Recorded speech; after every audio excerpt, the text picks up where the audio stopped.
नमस्कार दोस्तों, आप सभी का एक बार फिर से स्वागत है। आज सुनते हैं गुरुवार की व्रत कथा। दोस्तों, प्राचीन काल की बात है। किसी राज्य में एक बहुत बड़ा प्रतापी और दानवीर राजा राज करता था। वह प्रत्येक गुरुवार को व्रत रखता और भूखे और गरीबों को दान देकर पुण्य प्राप्त करता। लेकिन यह बात उसकी रानी को अच्छी नहीं लगती। वह ना तो दान देती और ना ही व्रत करती और राजा को भी ऐसा करने से मना करती थी। एक बार राजा शिकार खेलने के लिए वन में चले गए। महल में रानी और दासी थी। उसी समय बृहस्पति देव साधु का रूप धारण करके राजा के दरवाजे पर भिक्षा मांगने आए। साधु ने जब रानी से भिक्षा मांगी तो रानी ने कहा, हे साधु महाराज, मैं इस दान पुण्य से तंग आ गई हूँ। आप कोई ऐसा उपाय बताएं जिससे कि सारा धन नष्ट हो जाए और मैं आराम से रह सकूं। साधु के रूप में बृहस्पति देव ने कहा, हे देवी, तुम तो बहुत ही विचित्र हो। संतान और धन से कभी कोई दुखी होता है? अगर अधिक धन है तो इसे शुभ कार्यों में लगाओ। कुंवारी कन्याओं का विवाह कराओ, विद्यालय और बाग बगीचों का निर्माण कराओ। ऐसा करने से तुम्हारे दोनों लोग सुधर जाएंगे। परंतु साधु की इन बातों से रानी को खुशी नहीं हुई। उसने कहा, मुझे तो ऐसे धन की आवश्यकता है ही नहीं जिसे मैं दान में दूं और जिसे संभालने में मेरा सारा समय नष्ट हो जाए।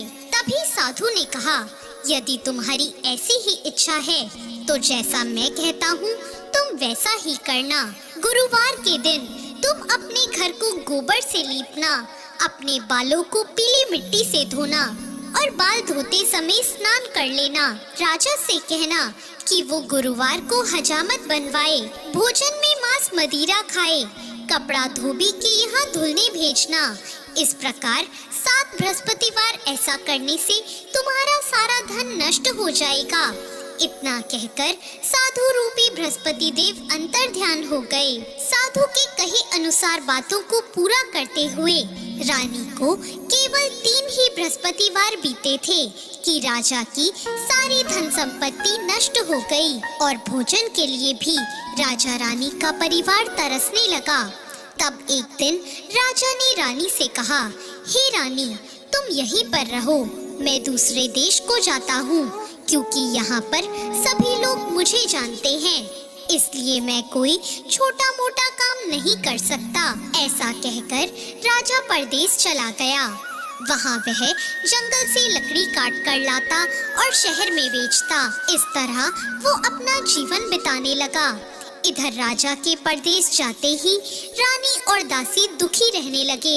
एक बार जब रानी और दासी को 7 दिन तक बिना भोजन के रहना पड़ा तो रानी ने अपनी दासी से कहा, हे दासी, पास के नगर में मेरी बहन रहती है, वह बहुत धनवान है। तू उसके पास जा और कुछ ले आ ताकि थोड़ी बहुत गुजर बसर हो जाए। दासी रानी की बहन के पास चली गई। दोस्तों, उस दिन गुरुवार का दिन था और रानी की बहन उस समय बृहस्पतिवार की व्रत कथा सुन रही थी। दासी ने रानी की बहन को अपनी रानी का संदेश दिया, लेकिन रानी की बड़ी बहन ने उसे कोई उत्तर नहीं दिया। जब दासी को रानी की बहन से कोई उत्तर नहीं मिला तो वो बहुत दुखी हुई और उसे बहुत क्रोध आया। दासी ने वापस आकर रानी को सारी बात बता दी।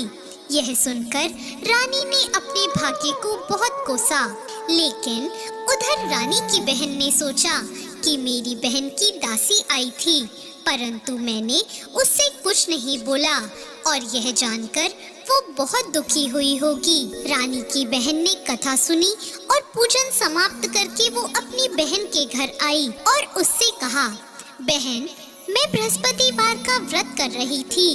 तुम्हारी दासी मेरे घर आई थी, परंतु जब तक कथा होती है तब तक ना तो उठते हैं और ना ही बोलते हैं, इसलिए मैं कुछ नहीं बोली।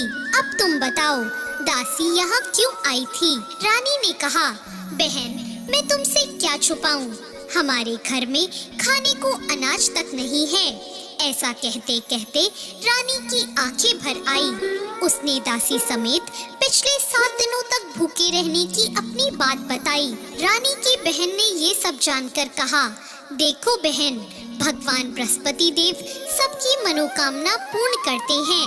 देखो, शायद तुम्हारे घर में अनाज रखा हो। पहले तो रानी को विश्वास नहीं हुआ, पर बहन के आग्रह करने पर उसने अपनी दासी को अंदर भेजा तो उसे सचमुच अनाज से भरा एक घड़ा मिल गया।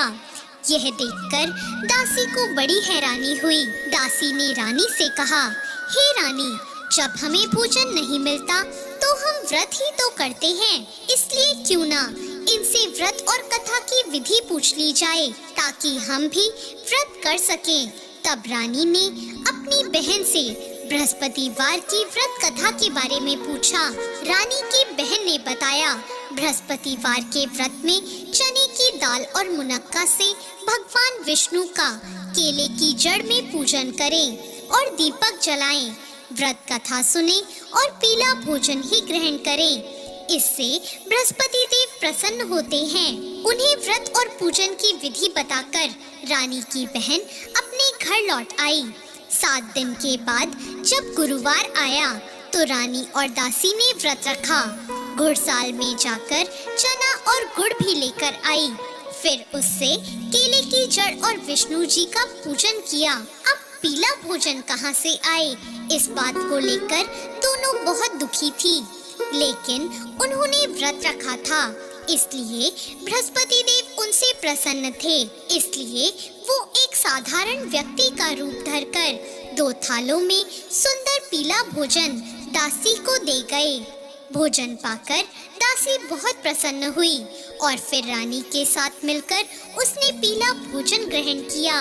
उसके बाद वे सभी गुरुवार का व्रत और पूजन करने लगी। बृहस्पति भगवान की कृपा से उनके पास फिर से धन संपत्ति आ गई, परंतु रानी फिर से पहले की तरह आलस करने लगी। तब दासी ने कहा, देखो रानी, तुम पहले भी इस प्रकार आलस से किया करती थी।